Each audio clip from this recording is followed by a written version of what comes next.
Perkenalkan, nama saya Irmawati, calon guru penggerak Angkatan 4 dari SMA Negeri 2 Surakarta. Hari ini saya akan mengadakan sosialisasi mengenai filosofi pemikiran Ki Hajar Dewantoro dan budaya positif di SMA Negeri 2 Surakarta. Selamat menyaksikan. Bismillahirrahmanirrahim. Assalamualaikum warahmatullahi wabarakatuh. Waalaikumsalam warahmatullahi wabarakatuh.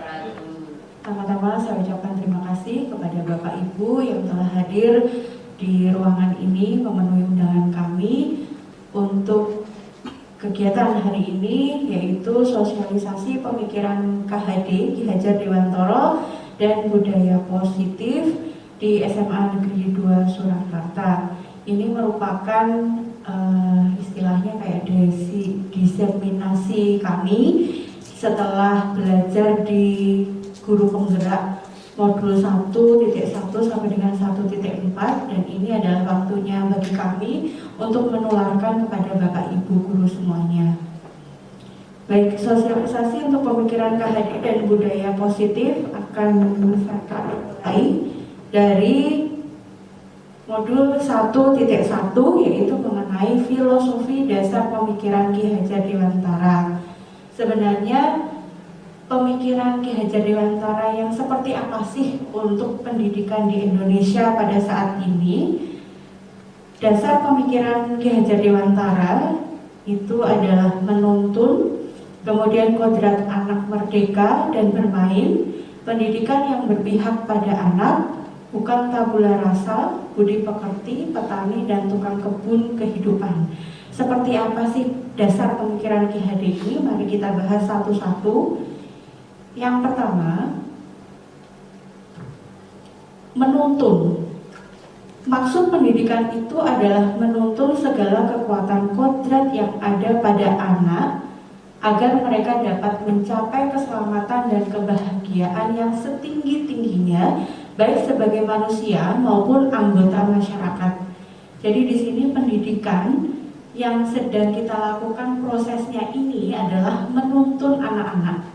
Matematika misalkan, kalau belajar hitung-hitungan itu kan mesti 1 ditambah 1 itu 2 begitu kan ya. Nggak mungkin pasti di sana ada prosesnya, dituntun. 1 tambah 1 itu 2, 2 tambah 2 itu 4, 4 tambah 2 itu 6. Ada proses penuntunnya begitu. Jadi anak-anak tidak secara instan 3 kali 3 itu 9. Mungkin kalau dengan hafalan itu sudah proses tingkat yang kesekian. Tapi Bapak Ibu guru matematika pasti 3 kali 3 itu pasti dasarnya itu kok dapat 9 itu dari mana sih? Itu pasti dituntun terlebih dahulu. Kemudian anak misalkan belajar mengenai jasmani dan rohani, roll depan, roll belakang seperti itu.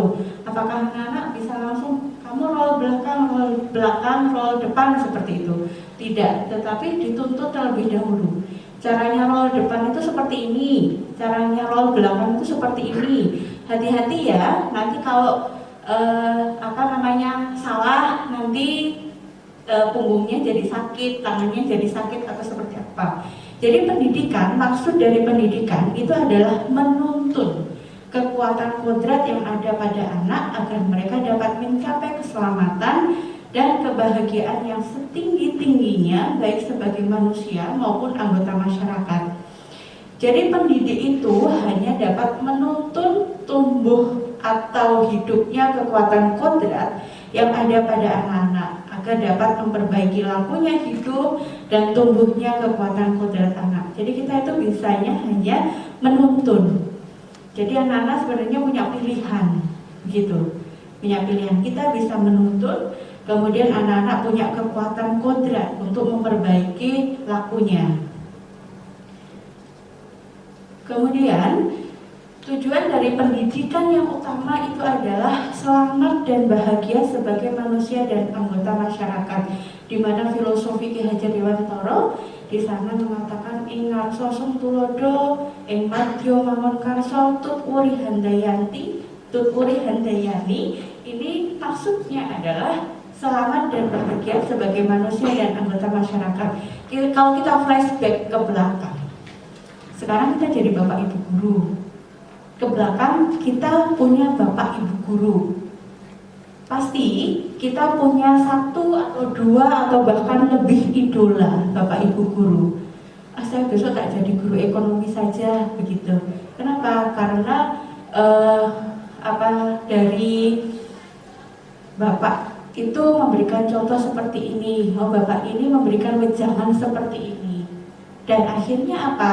Ketika kita menggunakan wejangan yang positif seperti itu dari Engarso Songtulodo, Ematio Mangunkarso, Tuturi Handayani, maka tujuan dari pendidikan selamat, bahagia sebagai manusia dan anggota masyarakat bisa kita rasakan seperti ini. Kata nih Bapak Ibu ya, apakah Bapak Ibu sudah merasa selamat dan bahagia sebagai manusia dan anggota masyarakat karena sudah lulus sebagai murid? Bahagia. Hampir ya. Baik. Kemudian nih, dasar filosofi Ki Hajar Dewantara yang selanjutnya yaitu merdeka dan bermain. Manusia merdeka adalah manusia yang hidupnya lahir atau batin tidak tergantung kepada orang lain, akan tetapi bersandar atas kekuatan sendiri.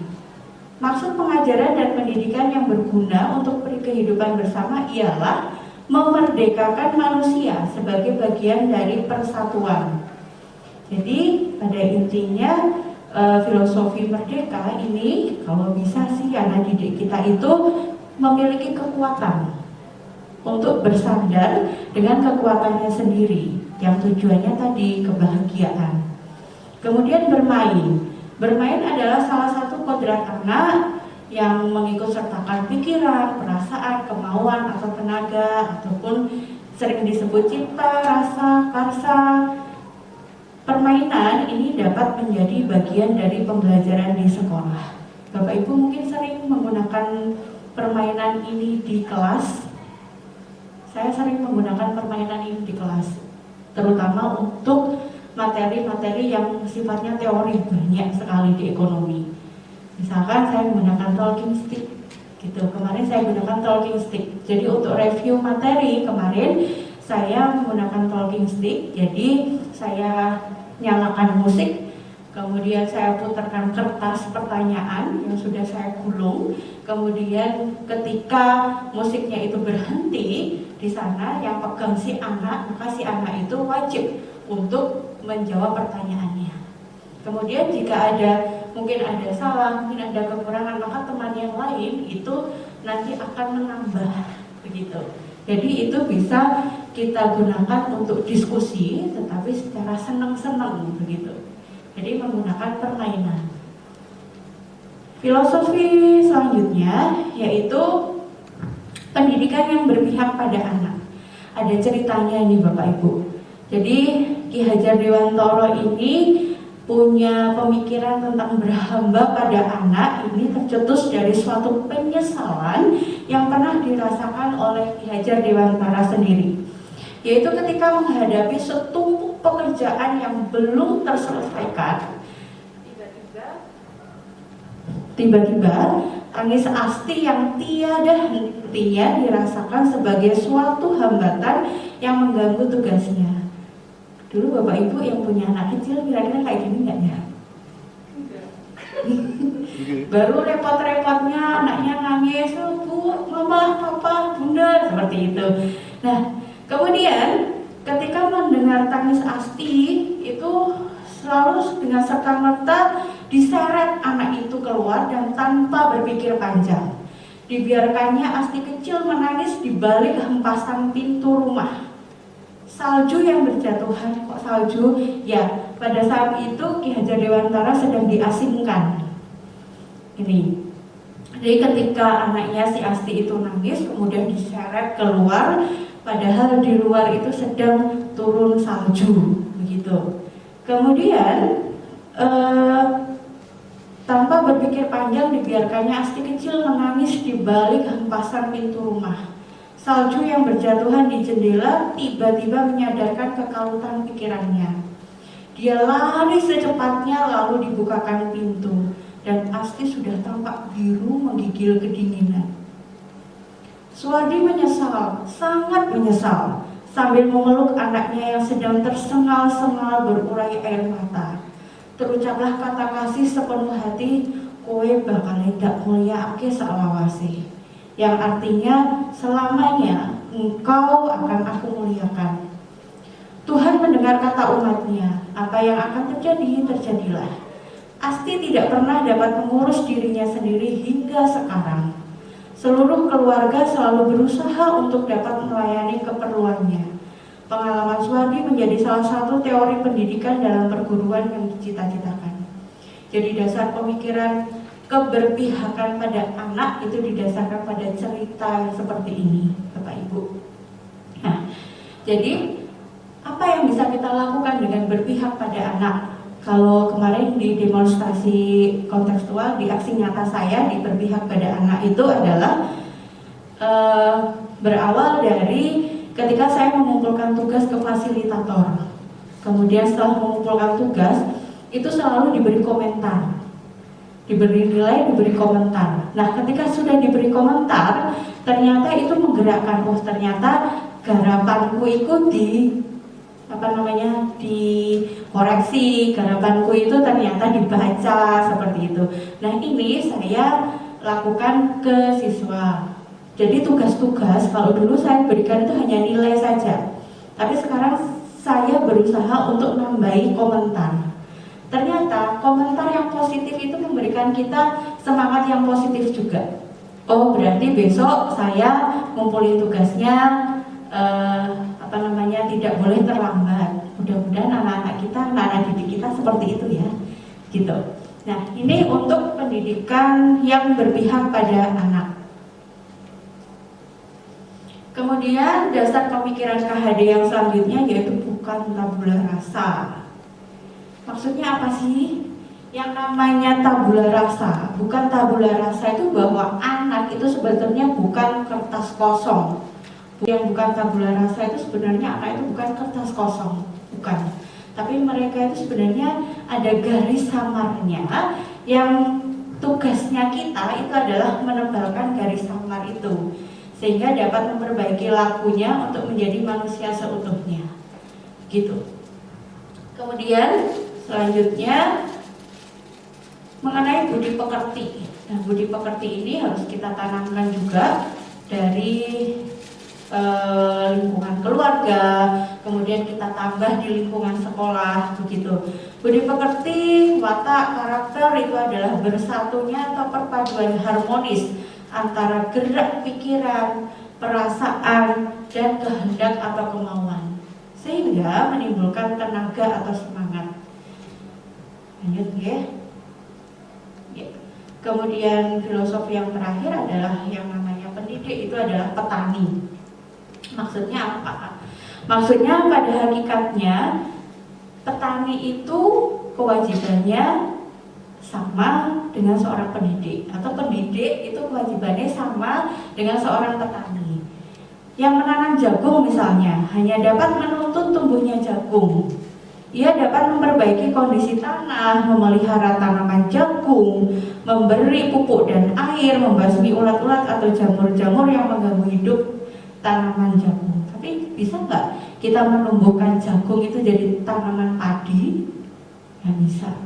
Gitu.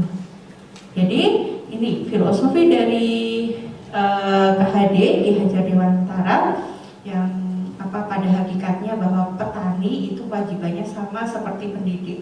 Kita nggak bisa memaksakan jagung tumbuh menjadi padi, itu nggak bisa gitu.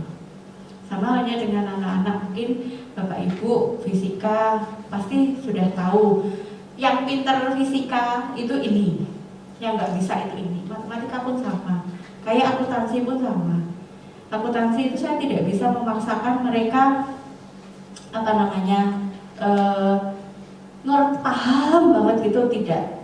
Tapi asalkan mereka tahu dulu. Saya selalu masuk ke kelas itu selalu bilang begini, kalian bisa ngitung duit? Bisa, oh ya sudah. Terus kalian tahu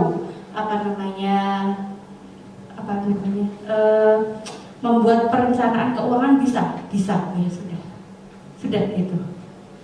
Jadi dasarnya nggak mungkin kan nanti semuanya akan kuliah di akuntansi kan juga nggak mungkin gitu. Semuanya akan kuliah di ekonomi kan juga tidak mungkin gitu. Nah ini jadi filosofi dari Ki Hajar Dewantara tadi menuntun sampai dengan bahwa pendidik itu hampir sama dengan seorang petani. Untuk modul 1.2 Bapak Ibu itu mengenai nilai dan peran guru penggerak. Di sini saya hanya punya satu slide saja. Di guru penggerak itu punya nilai-nilai mandiri, reflektif, kolaboratif, inovatif, dan berpihak pada murid. Nah sekarang saya sedang melakukan nilai guru penggerak yang kolaboratif. Saya berkolaborasi dengan Bapak Ibu guru di sini, kemudian untuk mensosialisasikan apa yang sudah saya terima di guru penggerak. Semoga nanti bisa menjadi tambahan juga kepada Bapak Ibu guru. Kemudian untuk perannya, nah perannya apa? Peran yang bisa dilakukan oleh guru penggerak yang pertama adalah menggerakkan komunitas praktisi, kemudian menjadi coach bagi guru lain, mendorong kolaborasi, kemudian mewujudkan kepemimpinan murid dan menjadi pemimpin pembelajaran. Yang saat ini yang bisa saya lakukan itu yang sering itu yaitu menjadi pemimpin pembelajaran. Karena kita guru mata pelajaran, mungkin kalau di SD mungkin guru kelas begitu, kita baru bisa aksi nyata kita itu menjadi pemimpin pembelajaran. Karena kita membuat perencanaan, kemudian kita acting, kita action di sana. Modul 1.3 yaitu mengenai visi guru penggerak. Nah Bapak Ibu, ini adalah demonstrasi kontekstual saya di modul 1.3 mengenai visi guru penggerak. Saya itu punya visi ini Bapak Ibu. Tergerak, bergerak, dan menggerakkan keberpihakan kepada murid melalui kolaborasi, kemandirian, kreatif, dan inovatif untuk mewujudkan profil pelajar Pancasila. Jadi saya kepengennya nanti bisa tergerak, kemudian bisa bergerak, dan bisa menggerakkan komunitas yang ada di sekolah ini untuk berpihak kepada murid, kemudian saling berkolaborasi untuk mewujudkan profil pelajar Pancasila. Profil pelajar Pancasila itu apa saja sih? Profil pelajar Pancasila itu ada 6. Yang pertama adalah beriman, bertakwa kepada Tuhan Yang Maha Esa dan berakhlak mulia. Kemudian berkebinekaan global, mandiri, bernalar kritis, bergotong royong, dan kreatif. Nah, untuk mewujudkan kalimat visi saya, ini bisa dilakukan dengan apresiatif inquiry. Apa sih apresiatif inquiry? Yang dimaksud dengan apresiatif inquiry adalah kita bisa menemukan kekuatan-kekuatan yang ada pada diri kita, juga yang ada pada organisasi kita. Jadi yang kita lihat itu kekuatannya, hal-hal positifnya, bukan kekurangannya. Tapi ketika misalkan kita berkolaborasi, si A itu kuat di sini, si B kuat di sini, si C kuat di sini. Ketika kita berkolaborasi bareng, di sini apresiatif inquiry-nya akan terbentuk. Jadi kita melihatnya adalah melihat hal-hal yang positifnya, bukan kurangnya, begitu. Kami lihat di sini untuk apresiatif inquiry di gambar itu kita melihatnya adalah aset base-nya, bukan defisit fokusnya. Jadi ketika kita mau tergerak, mau bergerak dan mau menggerakkan, kita melihatnya adalah sisi positifnya. Ngumpulin sisi positifnya, ngumpulin kekuatan positifnya. Siapa tahu ketika nanti kita sudah berkolaborasi bareng, itu menjadi suatu ledakan positif yang luar biasa di organisasi. Gitu. Nah, untuk membuat untuk membuat visi kita itu menjadi nyata begitu, bisa menggunakan langkah-langkah yang namanya bagja. Bagja apa saja sih? Bagja itu adalah singkatan dari B-nya itu buat pertanyaan, A-nya itu ambil pelajaran, G-nya itu gali mimpi, kemudian C-nya itu jabarkan rencana, A-nya itu atur eksekusi. Oke, baik. Bapak Ibu, ini adalah demonstrasi kontekstual saya mengenai kalimat visi saya yang bergerak sampai dengan mewujudkan profil pelajar Pancasila. Ini saya terapkan di pembelajaran akuntansi saya menggunakan tahapan bagja. Pertanyaan, B-nya buat pertanyaan begini. Bagaimana mengidentifikasi potensi murid dalam pembelajaran akuntansi? Ini yang pertama adalah dengan membuat perencanaan pembelajaran yang menyenangkan dan berpihak kepada murid. Kemudian yang kedua, menggunakan jargon tansi untuk memudahkan siswa dalam mengenal debit dan kredit sehingga dasar pemahaman dari akuntansinya itu dapat.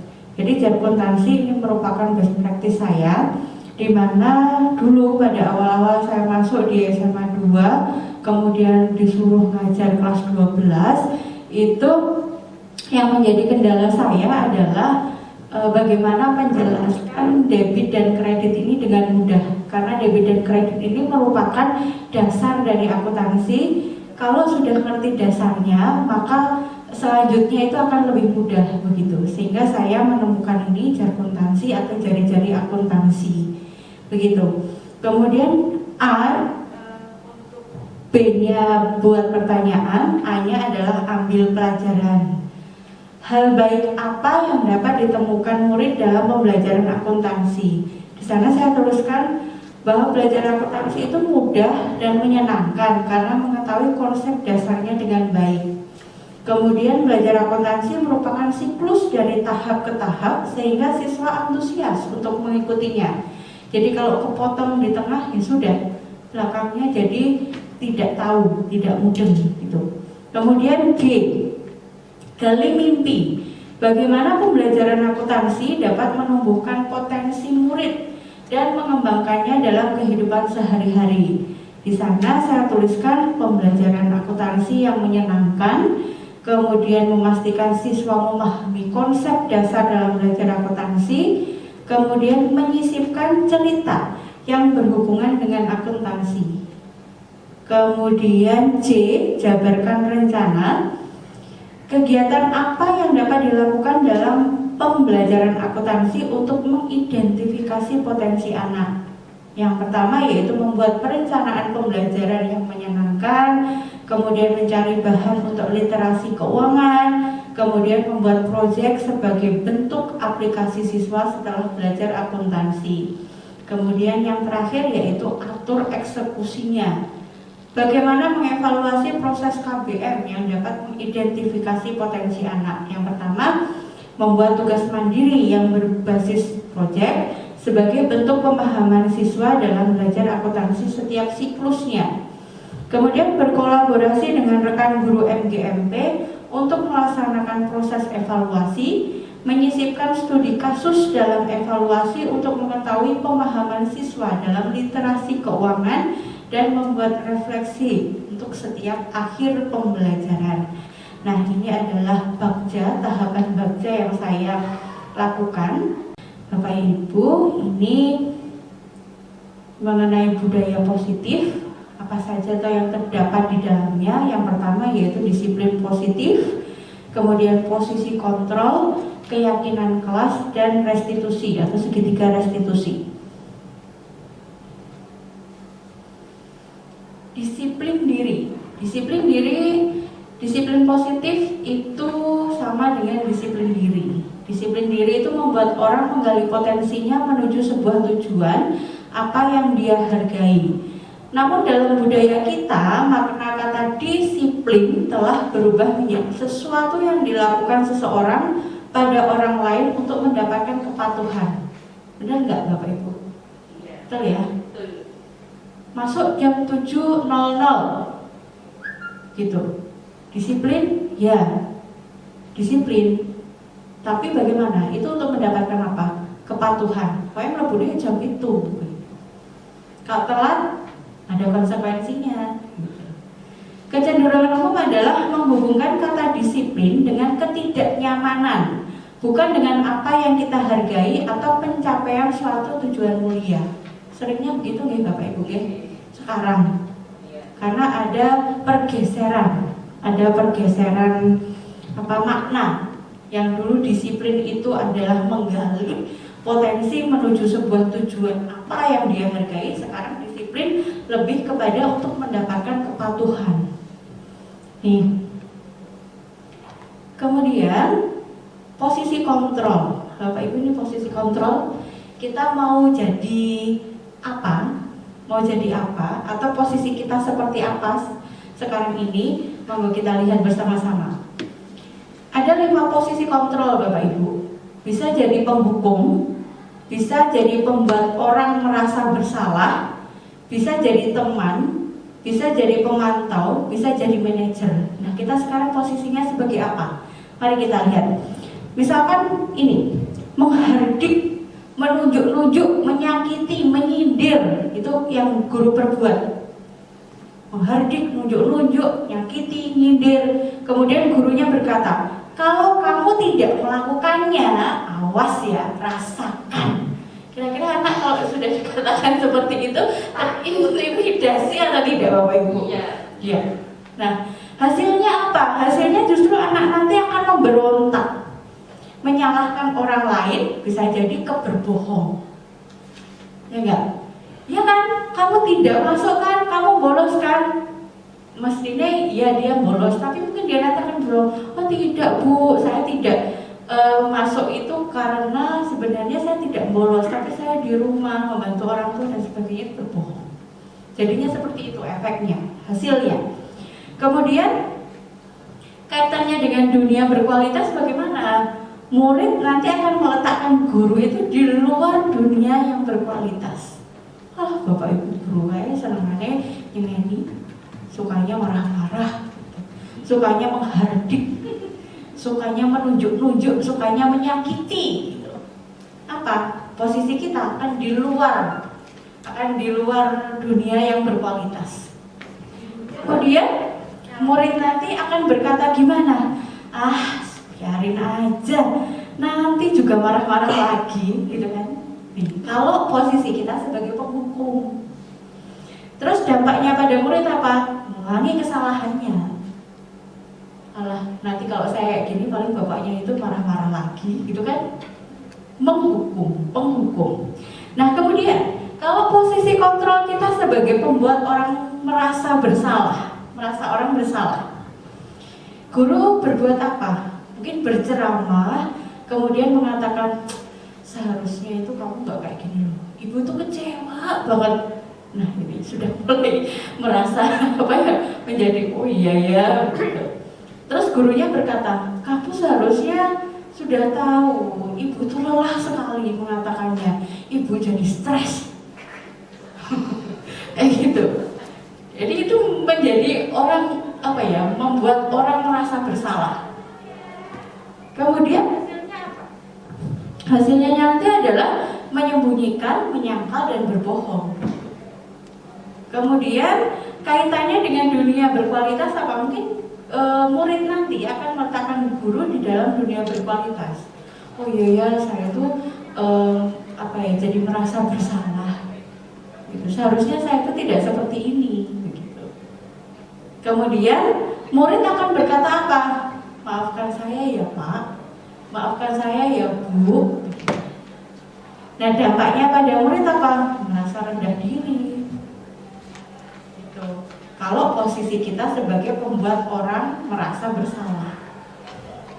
Nah, sekarang nih, kalau kita posisikan sebagai teman, dengan murid kita, gurunya berbuat apa ya? Membuatkan alasan-alasan untuk muridnya. Kemudian guru berkata, ayolah, lakukan demi ibu. Masa kamu tidak mau? Ingat tidak, ibu pernah bantu kamu loh. Coba bayangin itu kalau sebagai teman. Kemudian hasilnya apa? Jadinya kan ketergantungan. Kemudian kaitan dengan dunia berkualitas, murid nanti meletakkan guru sebagai orang yang sangat penting di dunia berkualitas. Berarti kayak dewa gitu ya Bu ya? Iya, betul. Tuh ya. Tuh. Kemudian murid akan berkata begini, saya pikir Bapak atau Ibu nanti itu teman saya kok, ternyata begitu ya. Gitu. Kemudian dampaknya pada murid apa? Mereka nanti jadi lemah. Kemudian tidak mandiri dan pastinya dia ketergantungan. Kemudian kalau kita posisikan sebagai pemantau. Nah, gurunya berbuat apa? Menghitung dan mengukur. Udah masuk, nggak masuk berapa kali? Ayo ulangannya, gitu. Kemudian berkata, apa peraturannya? Wah, saya terlambat nih. Apa peraturannya? Gitu. Masuknya jam 7, ini pemantau nih. Kemudian hasilnya apa? Menyesuaikan diri, tapi kalau diawasi. Nah kalau enggak, ya udah. Itu kan? Kemudian kaitannya dengan dunia berkualitas, murid nanti akan meletakkan guru pada peraturan dan hukum di dunia berkualitas. Oh, berarti peraturan dan hukum itu adalah segalanya. Berarti saya harus menaati peraturan, saya harus menaati hukum. Kalau tidak, saya dipantau. Kemudian muridnya akan berkata apa ya? Berapa banyak bintang yang saya harus peroleh? Berapa halaman yang harus saya tulis? Begitu. Nah, dampaknya pada murid jadi apa? Menitik beratkan pada sanksi atau hadiah untuk di dirinya. Nah, kemarin sebenarnya ada slide yang dihukum atas penghargaan ya Bapak Ibu ya. Nah, seringnya kita memberikan penghargaan kepada anak, memberikan reward kepada anak. Saya pun juga melakukannya di kelas. Tapi ternyata ketika belajar posisi kontrol seperti ini, ternyata efeknya juga nggak baik. Jadi ketika kita memberikan hadiah, ayo siapa yang bisa jawab pertanyaan ini, saya kasih pulsa 10.000. Yang mau jawab, ya dia akan dapat pulsa. Besok kira-kira akan nunggu nggak? Bu, nggak ada pulsa lagi toh Bu, kayak gitu. Penghargaan itu ya gurunya. Oh ya, ternyata ketika ada penghargaan itu anak-anak aktif. Tapi kalau nggak ada penghargaan ya sudah, nggak jadi aktif gitu. Nah ini jadi efeknya, dampaknya nanti adalah mereka akan menitik beratkan pada hadiah, gitu. Nah kemudian ini posisi kontrol kita kalau misalkan jadi manajer. Kalau jadi manajer, guru berbuat apa? Itu biasanya mengajukan pertanyaan-pertanyaan. Sudah makan? Sehat? Begitu ya. Kemudian atau ketika nanti guru berkata gini, apa yang kita yakini, apa yang bisa kau kerjakan untuk memperbaiki masalah ini? Misalkan nih kalau ada siswa yang terlambat, ditanyain, kenapa terlambat? Harusnya seperti apa? Begitu. Jadi nanti kita akan melihat alasan-alasan si anak terlebih dahulu. Gitu. Jadi ya nanti kalau kita sebagai manajer itu lebih pada menguatkan pribadi si anak, begitu. Kemudian kaitannya dengan dunia berkualitas, murid nanti akan meletakkan dirinya sebagai individu yang positif dalam dunia berkualitas. Jadi bukan gurunya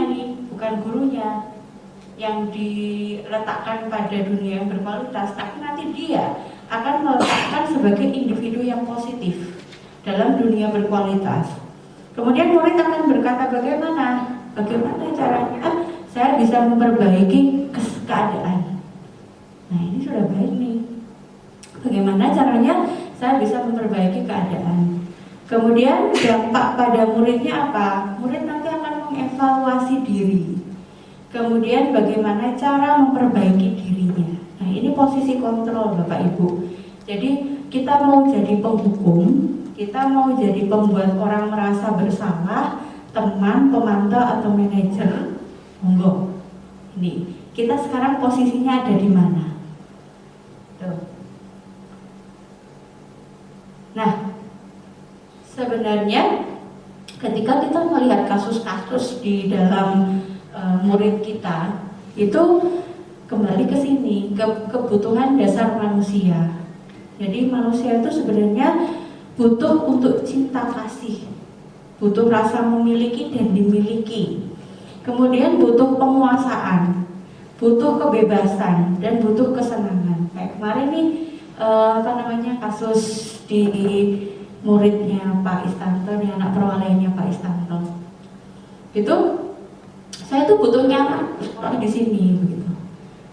Beliau mengatakan yang nyaman itu 300 sekian, yang nggak nyaman itu cuma kamu. Begitu. Salah gimana? Gitu. Jadi ini kasusnya si siswa itu mungkin dari kebutuhan dasar manusia ini, dia butuh apa Bapak Ibu? Saya tuh butuh nyaman. Gitu. Jadi apa? Kebebasan ya. Kebebasan gitu. Atau mungkin ketika nanti ada anak yang saya tuh sebenarnya suka nyanyi loh, tapi kalau itu nggak boleh nyanyi sama guru saya. Jadi apa? Ya, itu kesenangan. Terus dia juga butuh kebebasan begitu kan. Nah nanti ketika kebutuhan dasar dari murid-murid kita ini tidak kita terpenuhi, pasti di sana ada gejolak-gejolak yang timbul. Nih. Nah Bapak Ibu, mungkin ada pertanyaan, mengapa toh kok tidak peraturan saja, mengapa toh harus keyakinan kelas? Kalau ada pertanyaan begini, mengapa kita memiliki peraturan harus menggunakan helm bila mengendarai kendaraan roda 2? Bapak Ibu kalau kemana-mana saya yakin pasti pakai helm. Kenapa Bapak Ibu? Biar aman. Biar aman. Safety yang pertama. Mungkin kalau kita nanyanya ke anak-anak, begitu, nanyanya ke murid kita ngapain pakai helm? Nah nanti tidak ditilang Bu, iya nggak? Iya, begitu. Nah itu apa? Dia berarti dasarnya peraturan, belum ke keyakinan. Oh kalau saya pakai helm itu safety, lebih aman begitu. Nah untuk peraturan itu yang ke nomor sekian gitu. Kemudian mengapa kita memiliki peraturan 3M, menggunakan masker, mencuci tangan dan menjaga jarak 1,5 meter. Kembali lagi untuk keamanan kita semuanya, kenyamanan kita semuanya, karena kita masih di masa pandemi. Mungkin kalau lagi kita nanya ke murid kita beberapa, ya karena peraturan Bu disuruh pakai masker begitu. Nih, jadi kembalikan ke keyakinan kelas. Kenapa kok keyakinan? Karena kalau kita kembalikan ke keyakinan kelas itu motivasi intrinsiknya itu yang muncul. Tapi kalau kita lebih kepada peraturan itu motivasinya ekstrinsik, luar. Jadi biasanya kalau motivasi intrinsik sama ekstrinsik itu lebih memberikan hasil yang baik yang mana Bu? Intrinsik. Karena lebih kuat intrinsiknya. Gitu. Nah, ini segitiga restitusi. Ini tadi ketika kita mungkin ketemu sama anak-anak yang bermasalah, bergejolak di sana, yang perlu kita lakukan ini menggunakan segitiga restitusi. Yang pertama adalah nanyain dulu keyakinannya. Apa ini sih? Nanyain dulu keyakinannya, kemudian validasi tindakan yang salah dan menstabilkan identitas. Lanjut ya. Nah, Bapak Ibu, untuk budaya positif saya di SMA Negeri 2 untuk aksi nyata saya yaitu kampanye 5S. Senyum, salam, sapa, sopan, dan santun. Ini sudah saya kampanyekan di setiap kelas ketika saya sedang mengajar. Senyum ini merupakan ibadah, saya tekankan ke anak dan menjadi keyakinan kita bersama bahwa senyum itu adalah ibadah. Kemudian memperbaiki mood dan meningkatkan imun tubuh. Kemudian salam, memberikan salam kepada orang lain itu merupakan bentuk sikap hormat kepada orang yang diberi salam. Kemudian sapa itu merupakan bentuk komunikasi dan interaksi kepada orang lain dalam menunjukkan perhatian, respon, dan simpati. Sopan, cermin rasa hormat dan sikap menghargai orang lain atau diri sendiri. Kemudian santun itu adalah sikap mendahulukan kepentingan orang lain di atas kepentingan diri sendiri. Kenapa kok saya mengkampanyekan 5S Bapak Ibu? Karena hampir 2 tahun kita itu PJJ. Murid itu jarang sekali bertemu langsung dengan Bapak Ibu gurunya. Nah, ketika mereka berkesempatan masuk di PTM, di pembelajaran tatap muka, itu ketika lewat Bapak Ibu gurunya, dia lewat ya sudah brus gitu aja, tidak menyapa gitu. Mungkin senyum pun juga tidak, datar saja. Ini yang saya lihat di fenomena awal PTM. Kemudian Bapak Ibu ketika mereka menanyakan sesuatu lewat bahasa tulisan, WhatsApp atau apapun, itu kadang mereka menanyakannya juga dengan secara langsung. Mungkin sudah dengan salam ya, Assalamualaikum Bu Irma, tugasnya besok apa? Nah ini siapa? Begitu kan? Gak mungkin Bapak Ibu guru akan menyimpan 1000 kontaknya anak-anak, begitu. Sehingga di sini saya tekankan di sopan santunnya. Jadi di bahasa teks itu saya berikan ke anak-anak, mudah-mudahan nanti ketika anak-anak menghubungi Bapak Ibu itu sudah menggunakan menggunakan cara sudah lebih sopan lagi. Jadi saya katakan ke anak-anak, kalau kamu WA ke Bapak Ibu guru, 1, salam dulu, Assalamualaikum, selamat pagi, selamat siang, selamat malam, begitu. Kemudian yang kedua, perkenalkan diri kalian. Saya Angelia, kelas 11 IPS 5 gitu. Kemudian setelah itu keperluanmu apa? Katakan keperluanmu dengan singkat dan jelas. Setelah itu jangan lupa terima kasih. Itu yang saya berikan ke anak-anak. Nah, baik Bapak Ibu, jadi dari budaya positif yang saya kampanyekan ke anak-anak ini sudah ada perubahan. Dari mereka yang tadinya rujuk saja ketika WhatsApp, itu sekarang mereka sudah menggunakan bahasa yang lebih baik lagi. Yaitu mungkin kalau di awal, selamat pagi Bu Irma, saya minta PPT-nya. Tapi sekarang mereka sudah lebih menggunakan sopan santunnya dalam bahasa teks. Jadi mereka mengatakan, selamat pagi Bu Irma, saya adalah yang kelas 11 IPS 5, mohon izin untuk minta PPT-nya. Terima kasih gitu. Jadi lebih mungkin kalau dikatakan presentasinya mungkin belum semuanya gitu, tapi adalah yang sudah menerapkan dari budaya positif ini.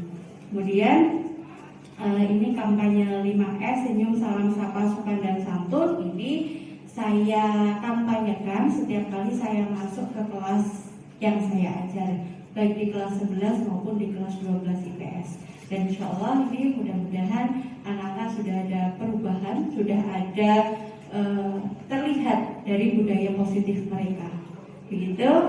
Dan Bapak Ibu, demikian akhir dari sosialisasi saya untuk modul 1.4 sampai dengan modul 1.1 dengan 1, 2, 1, 3, dan 1, 4. Terima kasih atas perhatiannya. Semoga apa yang saya sampaikan kepada Bapak Ibu ini bisa memberikan pengalaman, bisa berbagi dengan Bapak Ibu, dan bisa berkolaborasi untuk mewujudkan SMA 2 yang lebih berdaya, yang lebih memberikan budaya positif. Terima kasih. Saya akhiri. Wassalamualaikum warahmatullahi wabarakatuh. Waalaikumsalam warahmatullahi wabarakatuh.